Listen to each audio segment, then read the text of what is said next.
As a little kid growing up in the 1970s, I really took it for granted that I would always be able to just turn on the radio and hear some of the greatest pop music ever written. Well written, well crafted, flawlessly performed. I mean, the Beatles were still going strong, even though they had broken up in 1970. The music was still everywhere. You had Elton John, you had Chicago, you had America, you had Paul Simon, Carole King. I could sit here all day and just list out all the great acts. But you also heard stuff like this.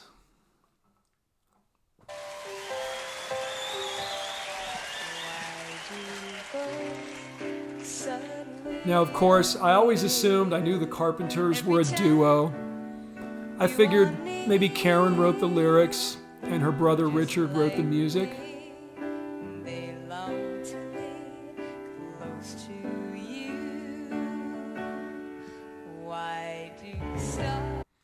And what about this little gem that hit number one in 1968? You see this guy, Herp Albert, of course. this guy's in Don't hear about him so much now, but I'll tell you, he was huge back in the 60s and 70s. Yes, I'm in What a love. beautiful song. Who looks at you? Love this video. the way I If you look up late 1960s in the dictionary, the entry says, see this video. I can tell we know each other very well. How can So who was this duo that wrote the two songs we've just heard, plus dozens of other pop classics? Well, you may know one half of the duo from his cameos in 3 separate Austin Powers films. Here he is playing keyboard on another one of his all-time classics. Ladies and gentlemen, Mr. Burt Bacharach and Mr. Elvis Costello. And of course, Dionne Warwick had the original smash hit with this one, although Elvis does a nice job too. Would you care to dance? That's what you get for all your trouble. I never fall in love again. Ladies and gentlemen, Mr. Burt Bacharach. What the world needs now is love, sweet love. No, not just for some, but everyone. Always fun to hear Burt singing one of his own tunes, as we heard him there doing What the World Needs Now. Not a bad voice, but I do think he was wise to give his songs to these really great singers that could truly bring him to life. So clearly, Mike Myers was a huge, and is a huge Burt Bacharach fan. He went even so far as to say that Burt Bacharach inspired the entire Austin Powers franchise. Apparently, it was another Burt song, The Look of Love, which was a huge hit for Dusty Springfield and used in the movie Casino Royale in 1967. But it was the feel of that song, a very sultry, sophisticated 60s kind of feel that he wanted to capture with Austin Powers. Check that one out.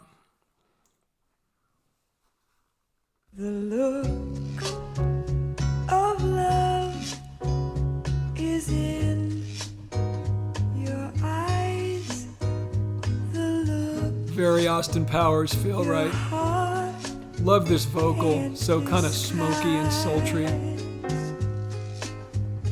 The look of love. Peter Sellers, Woody Allen, all kinds of huge names in that film. Much more than just words could ever say. And what my heart has.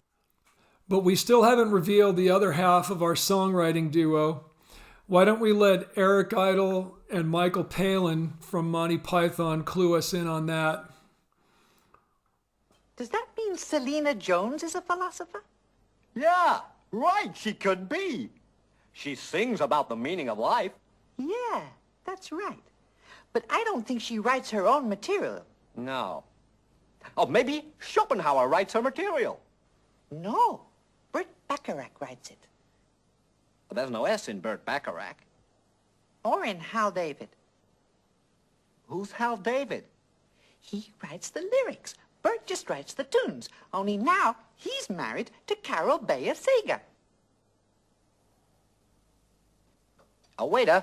This conversation isn't very good. Oh, I'm sorry. Great stuff. Monty Python, as usual, being very surreal and bizarre. But there you have it. As Eric Idle so succinctly put it, Hal writes the lyrics, Burt writes the tunes. So Hal David is the other half of our partnership. Definitely not as well known as Burt, but certainly a huge contributor in this combination. And I thought it was cool that they also mentioned Carol Bayer Sager in that little clip. And once again, Eric Idle is right on. She was married to Bacharach for a while, although they divorced in 1991. She seemed to have a thing for songwriters. She was also previously with composer Marvin Hamlish as well. But also a great songwriter in her own right. She could probably warrant her own video. So many songs she was involved in, things like Midnight Blue, Don't Cry Out Loud, a long list there as well. And just one more pop culture reference, this one having to do with the English band Oasis, who at one time in the 90s were just about the biggest band on the planet. And much was made about the musical debt that they owed the Beatles, and it's true. You can hear tons of Beatles influence in the music of Oasis. But I always found it interesting that on the cover of their debut album, whose portrait did they choose to feature prominently?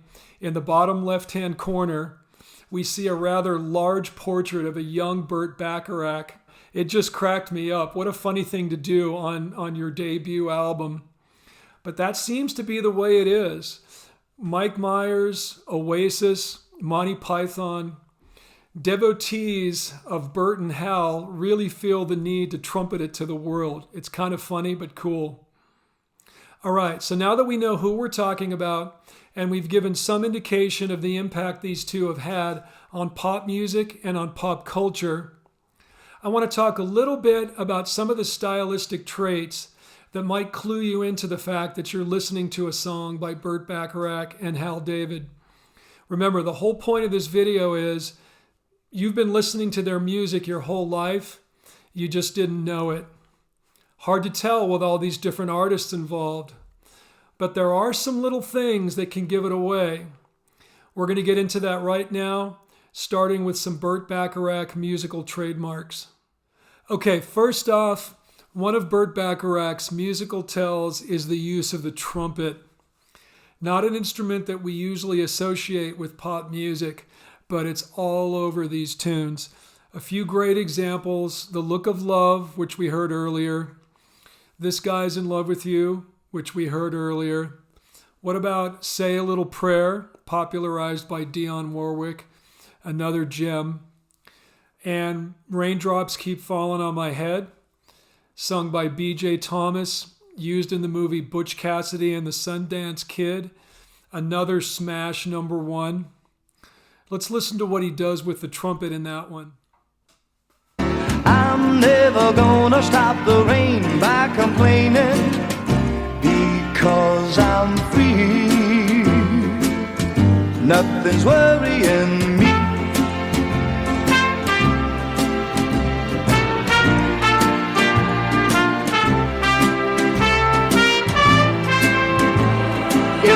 And that's it. That's the whole little solo.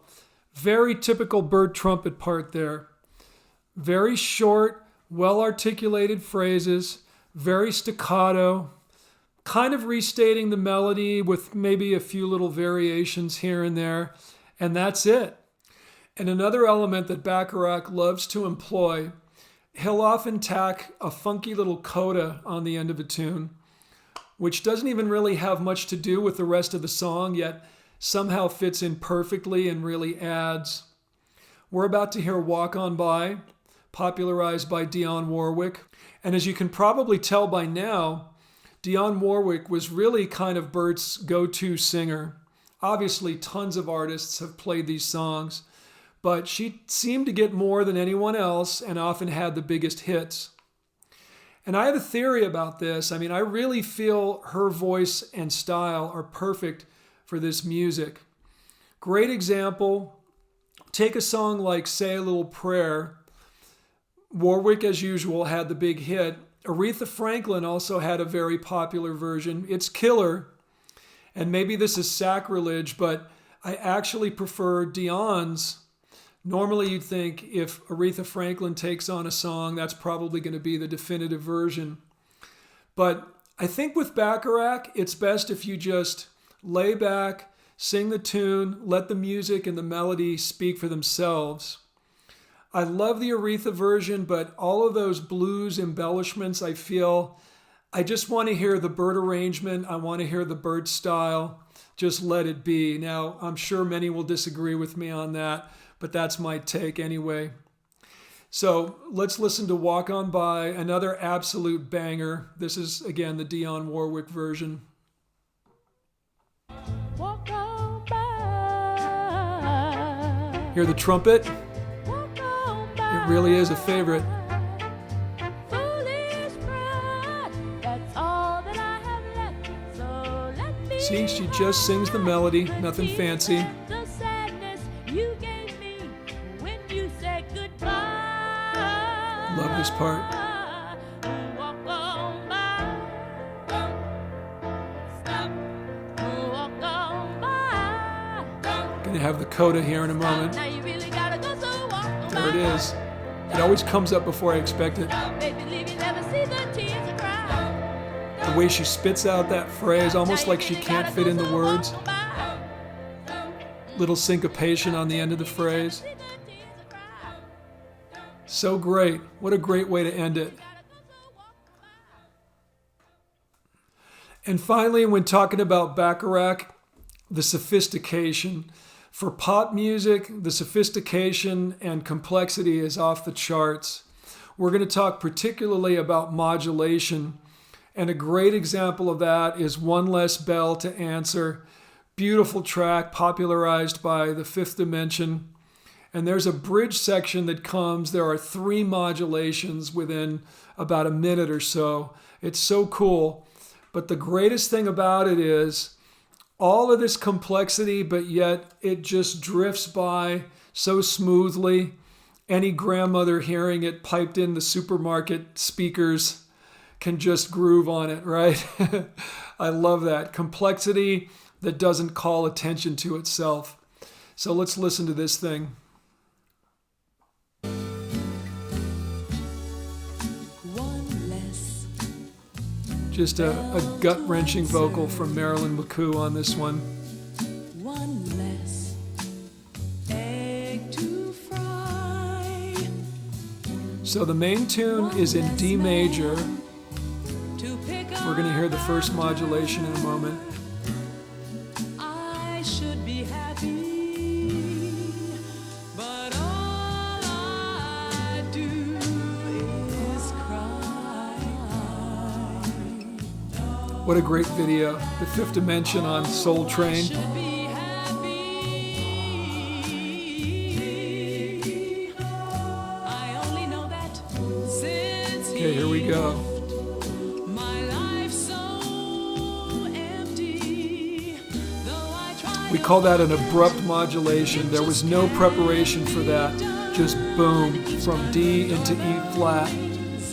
I still run. I don't know how. Another modulation, C major now. Stop thinking of him, 'cause I still love him so. We'll get a little more in depth on this. I start out crying my heart out. And now he's seamlessly worked his way back to the original key of D major. It's so amazing. Okay, we're going to break down this bridge a little bit because it really is a thing of beauty. As I said, we're starting off in the key of D major. D major 7 to D6, nice little change. We got a B minor 9, that's the 6 chord. F sharp minor 7, that's the 3 chord, all good. G major 7, the 4 chord. Here's the first sort of unusual chord. F sharp 7 sus 4, which of course resolves to F sharp 7. Now that chord is not of the key, it's called a secondary dominant. It's the 5 of the 6 chord, right? As we said, the 6 chord is B minor, and F sharp 7 is the 5 of that. Now a secondary dominant likes to resolve to its 1 chord. So you'd expect it to go back to the B minor, but no, this is where we get our first modulation. It's the abrupt modulation we talked about. No setup, just boom. Now we're in E flat. Sounds so great though. Though I try to forget. That's that part, right? It just can't be done. G major 7, that's your 3 chord in E flat. A flat major 7, that's the 4 chord. Okay, now we have another one of these secondary dominants. G7 sus 4 to G7. We saw the exact same move earlier. A half step down. Now this secondary dominant, it's the 5 of 6. And this time, unlike the previous one, it does actually go to the 6, which is C. That's my new key. Don't know how, right? In the world. E minor 7 is your 3 chord in C. F major 7 is the 4 chord.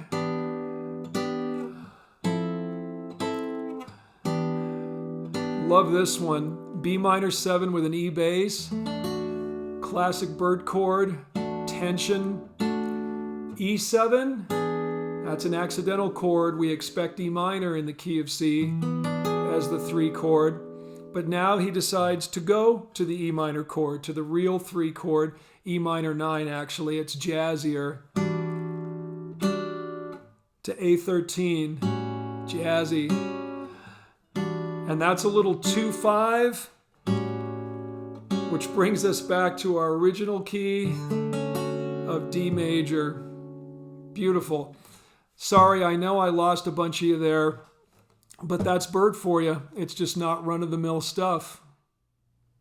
All right, the time has finally come to give Hal some love. I know this has been very Bert heavy so far, but damn, that music is so amazing. It's easy to get lost down that rabbit hole. But as I said earlier, Hal, very important for this partnership. And it's a really interesting partnership. You know, you look at the two side by side, they could not appear more different, right? Bert is very good looking, very suave, stylish, debonair. Hal, with his conservative suit, looks kind of like he could be an accountant somewhere, you know, just a real regular guy. And I think his lyrics, too, were written for the regular guy, and maybe more importantly, the regular girl. That's an important factor in his writing. He seemed to have a lot of empathy for women.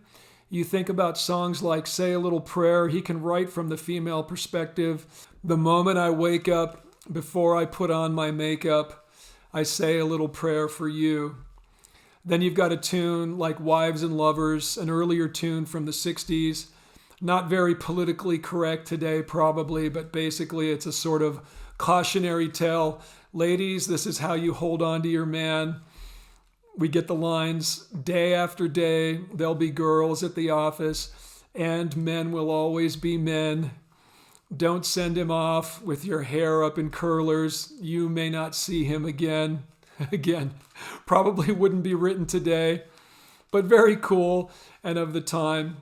I think that's a thing with Hal. I think a lot of his lyrics, you know, Bert and Hal's heyday being in the 60s and 70s when psychedelia was happening and all the cynicism and protest music. And these guys just cruised along as if they didn't even feel it, right? These lyrics feel like they're from another time, probably a less cynical time, and I really like that. And of course, another tune written from the female perspective, One Less Bell to Answer, which I always thought was a really touching lyric, the way it's framed. All of these little things that she no longer has to do. I should be happy, but all I do is cry. I thought that was really nice. Another tune I really like, shifting gears a little bit, Do You Know the Way to San Jose? That one has a special place in my heart. When I was a very young kid, my family moved to San Jose, California, right around the time this was big on the radio, so that was kind of fun. But there's some great lines, of course, the classic, LA is a great big freeway, put 100 down and buy a car. In a week, maybe 2, they'll make you a star. Weeks turn into years, how quick they pass. And all the stars that never were are parking cars and pumping gas. Great, great lyrics there. And it's funny, at that time, San Jose was kind of almost a little cow town. Of course, now it's grown to be the center of Silicon Valley, but whole different thing back then. So many great songs we could talk about. Just one more that I've always loved, Raindrops Keep Falling on My Head. We looked at a piece of that earlier. But great lyric there, such a simple message, nothing fancy. The rain doesn't last forever, hang in there, and things will get better, right? I always love the second verse in that one, that little bit of defiance. Oh, well, I did me some talking to the sun, and I said I didn't like the way he got things done, sleeping on the job. So clever, just like Hal always is. And once again, we just have to draw that comparison between what Hal was writing about and what most of pop music was at that time, right? You got Jim Morrison singing about the apocalypse and acid trips. You've got people railing about the Vietnam War. And there's Bert and Hal just chugging along, doing their thing. And I think that's so great. They stuck to their guns, and obviously people responded and are still responding. This music will last forever.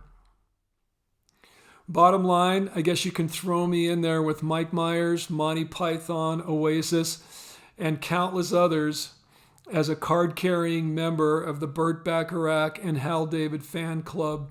And that's something I will absolutely own. This is incredible music. So thanks as always. This was real fun. Hope to see you guys on the next one. Take care.